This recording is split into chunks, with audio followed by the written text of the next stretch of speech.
So my intro obviously has to be that I crashed on the bike today. Yeah, walking with a little bit of a limp today. Yeah. So that's the thing in Denmark. Everyone is biking to work, so do I, which is fantastic. But I was pretty stupid today. I don't know. That you spilled water all over our table as well just before. Yeah, I'm still, dazed apparently. It's a traumatic experience. Yeah. So you limped your way into the studio, but at least we got it. At least we're finally starting this whole show today. Yes. And happy Valentine's Day. As of Thank you, episode Thank going you, out. Bart. Yes. Thank you, Bart. Yes. Did you bring me some candy? Maybe there might be a bit of a Valentine's Day surprise after this episode. We'll see. Oh, wow. But okay. With Valentine's Day just today, we figured that we're going to talk about the most romantic thing I can think of. Competition. Let's talk about the competition. Talk about competition, because as far as I'm concerned, in relationships, everything's a competition. So for everyone who doesn't know this, Bart is still a bachelor and available. So and maybe it's a reason why. It's Bart with a T at Growblocks.com and, just reach out. Yeah. But anyway, let's talk a little bit about competition. Yes. As far as, we were talking about this a little bit earlier, a couple of weeks ago, about how, yes, everything is looking, you always have to look at a competition no matter what it is, no matter what industry you're at, no matter what your business kind of is. Even us, when we don't necessarily have a direct competitors, we're still kind of looking out at everyone. And one of the things you kind of brought up is the fact that like 99% of the time, there's almost the feeling that it doesn't really matter what a competition is doing. It matters like what's happening inside the walls. That's the reason you live or die, essentially. So this was actually kind of a quote from one of the Zero founders. So Zero with an X, pretty successful, insanely successful accounting software company out of Australia, New Zealand. And Plan Day at the time, basically we were acquired by them. And one of the, there was a town hall, I was listening in, and that guy basically kind of said that we, and this was the larger we of Zero and Plan Day and all the other acquisitions combined, we shouldn't worry too much about competition. Mm-hmm. We should, look at them with respect. We should, approach it and maybe have some learnings. But at the end of the day, obsessing about it is pretty silly, because the reason why Zero as a company is going to fail or succeed is to 99% within the walls of Zero. Mm-hmm. Meaning, the competition and kind of the thing outside really just a minuscule thing that people are, over obsessing and spending way more energy than the 1%, right? And I think that was a really nice level set. Maybe also for this episode, it's like, okay, so why are we talking about it? Well, we're talking apparently about the 1% then. Yeah, right? the 1% that times you actually have to look at the competition. And right now, I guess if you are kind of out there and you are looking at your competition, there's a lot of things I think everyone actually does, right? So, I mean, obviously we're defining our market, our competitors, we're, looking at our competitive advantages and potentially their disadvantages, paying attention to customer reviews. That's boring stuff. Yeah, you forgot to mention you can also do a SWOT analysis. Which is, I don't think anyone's actually done one outside of university in a while. No.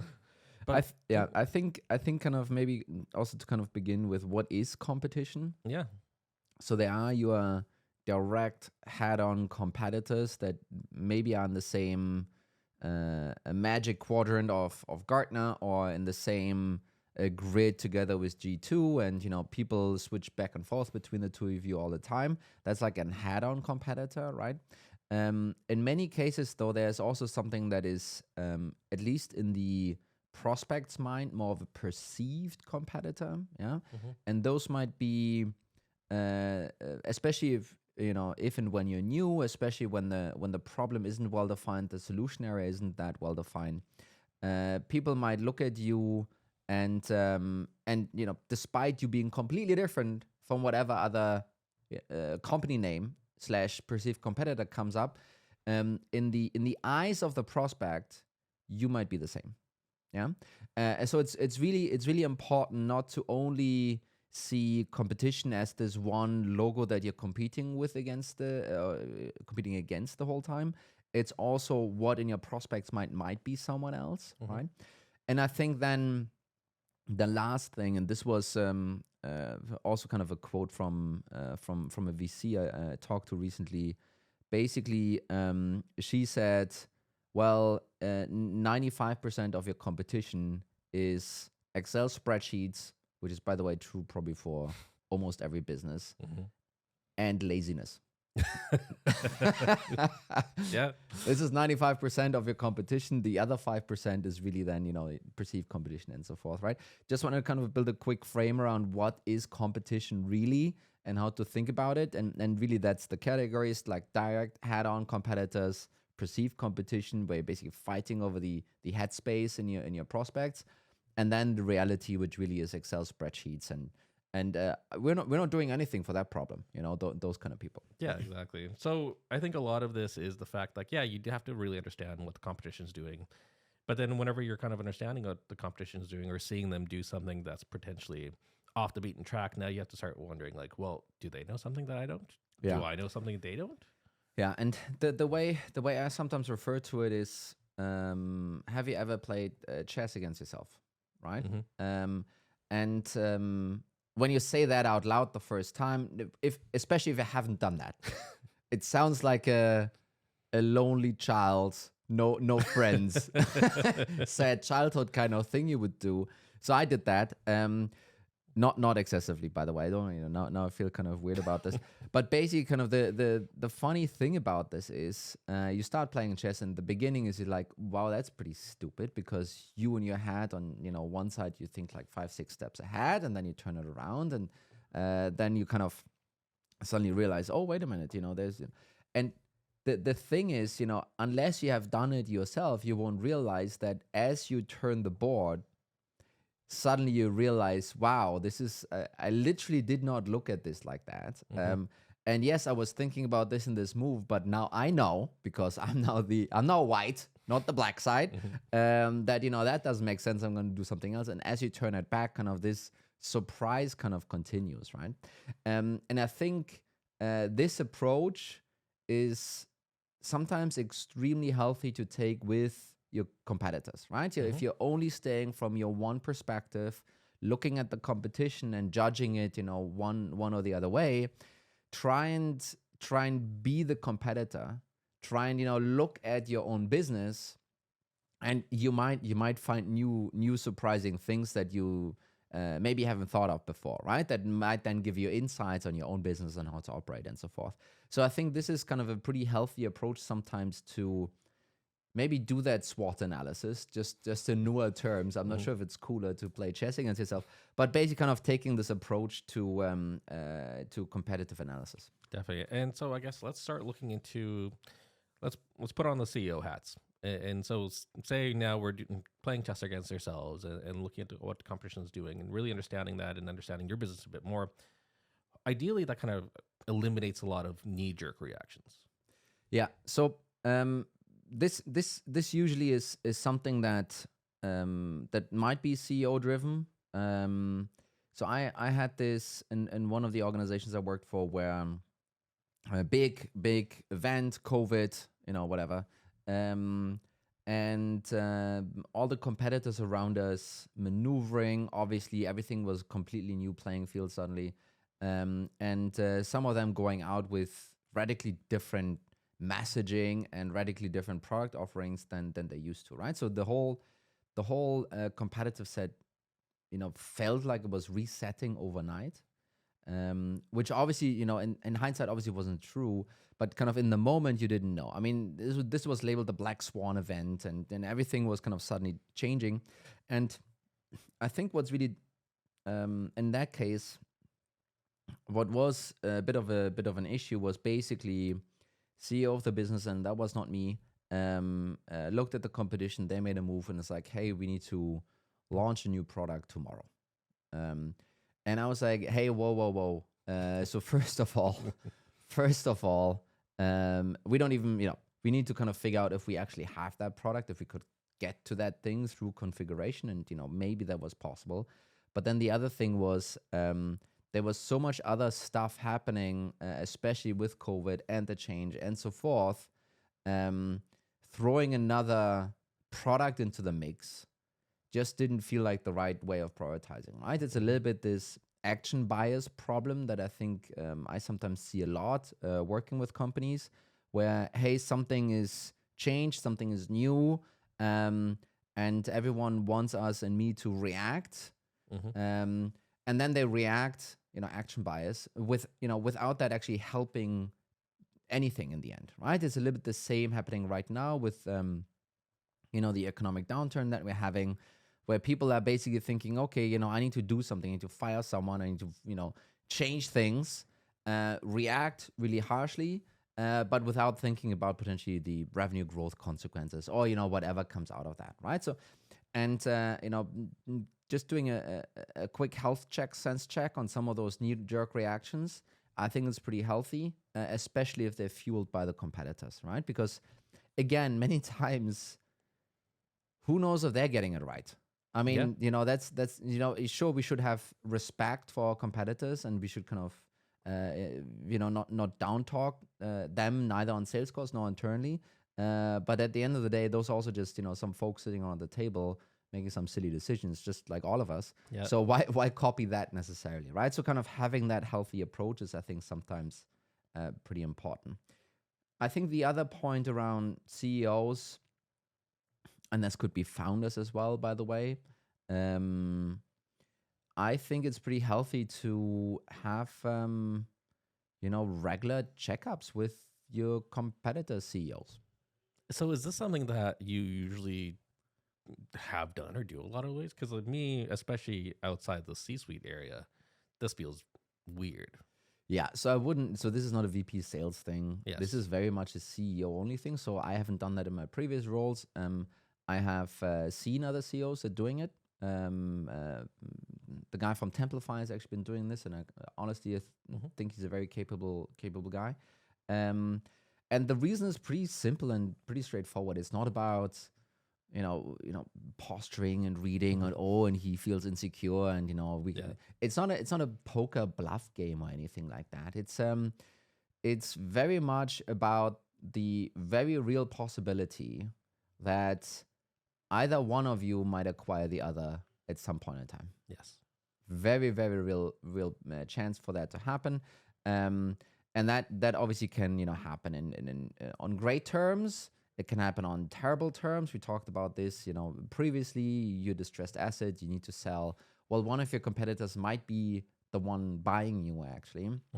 And I think all of those deals tend to go much better and smoother and easier, and before everything is, at the point of falling off the cliff, if you do have an existing relationship already, right? If you have if there is a channel that you can sometimes have that conversation, and figure out, whether or not that is an option. Obviously, again, that doesn't mean that you can just show up one day and say like, so, you want to buy me, it's going to be so much. It's not going to work like that. Yeah. But much easier if you have that open conversation, right? And I have also a negative example where that wasn't the case. When I was working at Falcon, we bought one of our competitors, and there was a clear hate relationship between the teams.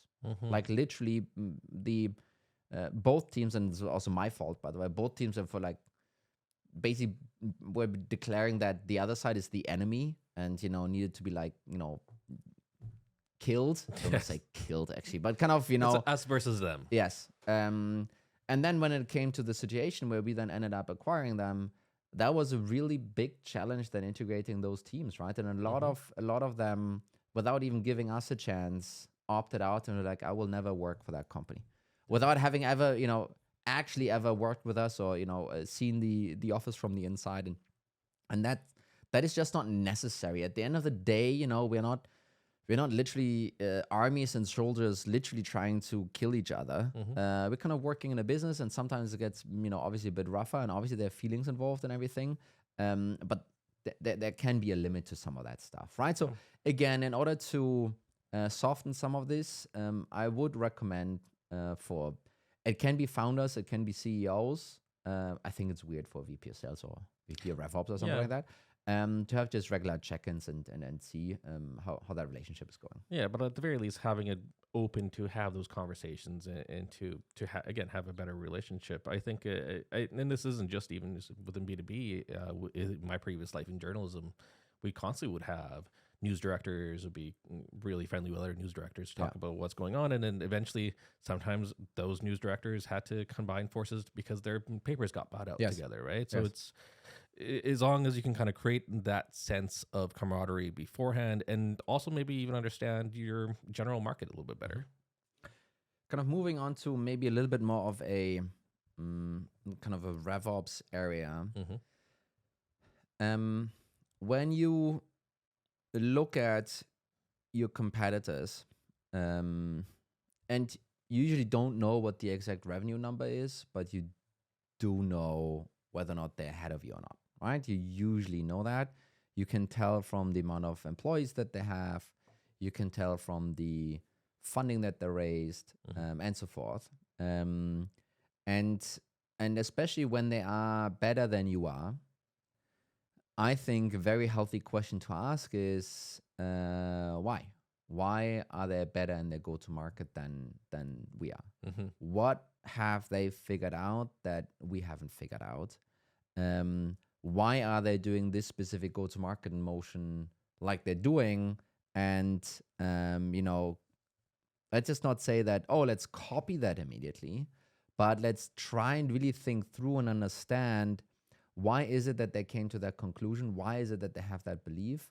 Why is it that they're potentially successful with that, right? And again, kind of two examples here. One is one could be someone might be doing outbound as a competitor, and maybe you are not doing that. Just because they have BDRs and SDRs on their payroll does not mean that they're successful with that, right? So this is kind of you need to be careful with that, not blindly copying some of these things, especially if you know that they're selling in an ACV that is below 10K maybe, if you know that their churn is maybe not negative, then copying something like that is potentially a bad idea. And again, this is then where you really need to understand why are they doing it like this, and then if you have figured out why they're doing it, then you can have a much better decision on copying them or not, right? The other example I think I mentioned earlier on this show as well is one of my competitors working in Planday. They were basically very global from the start. And Planday as a software has like two components. One is really the scheduling side for like employees when they can show up, and the other side is basically payroll, right? Which then leads to all kinds of legal and accounting issues for the different regions, markets really, right? So the thing is, the competitor did the exact same thing in different markets though, and what we then saw is they were extremely successful internationally, right? And for a long time, we were like, wow, how they're getting this done to kind of be so sophisticated, doing the salary for all of those, they were in, Dubai, they were in, Malaysia, they were in all kinds of countries. We're like, hey, that could be kind of a cool market, but I mean, who knows how all of that stuff there actually works. And what we then, a little bit later figured out is they basically only sold their scheduling software there. So what they basically did is, again, and this is something that came through, thinking through it, understanding, logging in with different IP addresses to their pricing page, these kind of things, which then, dawned on us was, wait a minute, basically they were pretty smart about it. They sold a premium product for a premium price in the areas where they could do both the scheduling and the payroll. And then they basically ask for a much discounted price, but globally only for the scheduling, right? Which basically helped them to build a much bigger footprint much faster, right? The TAM suddenly exploded, obviously for lower ticket sizes and so forth. And that was kind of, that was a cool realization to have, honestly, right? To kind of, how the F can they sell in all of those countries? Us knowing what the limitations are until we realized how they're actually doing it. They basically avoided that limitation in the first place, still went in there, still sold stuff, and then obviously had the advantage to know where is there more demand for my software? Where should I be developing the premium product next, right? So pretty smart from their side, and I feel pretty smart from ours that we figured it out. Maybe it was a little bit too late. I'm not sure. I'm not in this business anymore. But so this is kind of an example for investigating your competitors' go-to-market engine and using it then, as understanding comes out of that process and using it to augment your own. Definitely. And speaking of looking at the whole GTM functions, I mean, there has to be something to be said about the first company that can kind of do it right? The first company that goes PLG, the first company that, expands in certain markets, that all of a sudden gives them that leg up. So the logic here really is, especially PLG, so product-led growth, especially sometimes enterprise or SMB, small, medium businesses, there usually is a assumption in your competitive set that things can only be done in a certain way. So if you are an enterprise business, the assumption might be, well, in order to be successful in this corner of the market, we need to have those kind of salespeople. There needs to be this kind of sales process and so forth. And then there's, it's almost like a dogma. Hey, this cannot be done differently. The way I would, like to challenge everyone instead to think about it is, if someone were to figure out, for example, how to successfully deploy PLG, coming from a mid-market or even enterprise motion in your competitive set, that competitor would walk away with a fairly large advantage over you. Yeah. And basically what you want to avoid is be the last one figuring this out. Right. And there are kind of two approaches to this. One is no one has figured this out. Who's going to be the first one? Maybe no one. And, if someone is the first one, you want to try and be the first one. Or if someone in your competitive set has figured this out, I feel you're almost forced to copy that. You're almost forced to copy things like having pricing on your website. You're almost, again, not in all cases, almost forced to try and copy, product-led growth approach, meaning being much easier to, start the product, onboard yourself, and these kind of things. And those are previous. So those two things specifically are actually connected with ease of use, ease of purchasing, ease of research, zero friction, zero risk, all of that stuff. And they usually also refer to as, well, it can't be done in our company. It can't be done in our market. Well, if someone does do it in the end, then you look stupid. But also that will be a competitive advantage actually to achieving that, right? So kind of really making sure that you think through that and augment your go-to-market approach in this sense. I think that's really important. And I think the last, maybe kind of the last mindset piece or way to think about this really is, and I see this on the sales side a lot, is, they have this new feature and we couldn't win this deal because of this feature. And now, product gets more and more pressure to build out all of those features. So we have, quote unquote feature parity and all of that jazz. I think you as RevOps, you as revenue leader, you as CEO, you should be also thinking about new features that your competition has on their go-to-market. Yeah, think about it like that. What are new features that they're developing that might be superior to your own go-to-market setup that are worth copying, right? And we dove into a lot of details with PLG and enterprise and SMB and whatsoever. It doesn't actually matter what it is specifically, but having this approach and saying how, what is a new feature that is worth copying, or what is a new feature that we just came across from the competitor's go-to-market is a pretty healthy way of approaching this. Definitely, because I think it's a really good idea, and I think it all goes back to playing chess against yourself, right? And especially if you're just looking at doing your regular competitor research and doing your regular competitor things like, buying out people's contracts or making sure, your competitive campaigns bidding against your own brand, that's not enough. No, and it's kind of some of the how-to kind of things that everyone is doing. I just want to maybe not rush completely through this. So on the marketing side, obviously you should have competitive landing pages set up. So your brand versus that. Yes. But you can also do competitor 1 versus competitor 2. And it's an SEO game and you can bid on that and so forth, right? You can do that. Many people are doing some of this already. You should definitely bid on your own brand. There's a really so a bid on your own brand name on Google.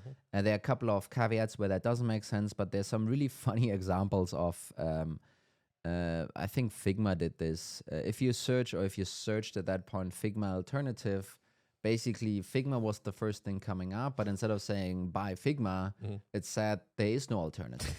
It's pretty good. There's a couple of these things where you can kind of play with this. And then obviously on the sales side, you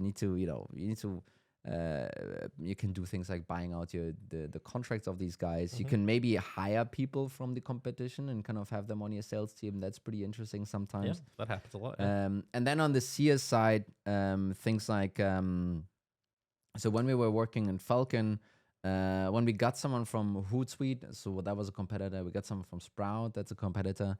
The onboarding was completely different for them because they were like, not saying that those are the same things here, but no, I get it. This is this is that, this is this. Cool, yeah. And moving on. So you can actually slim down your onboarding, especially for kind of competitive bids, kind of really nicely.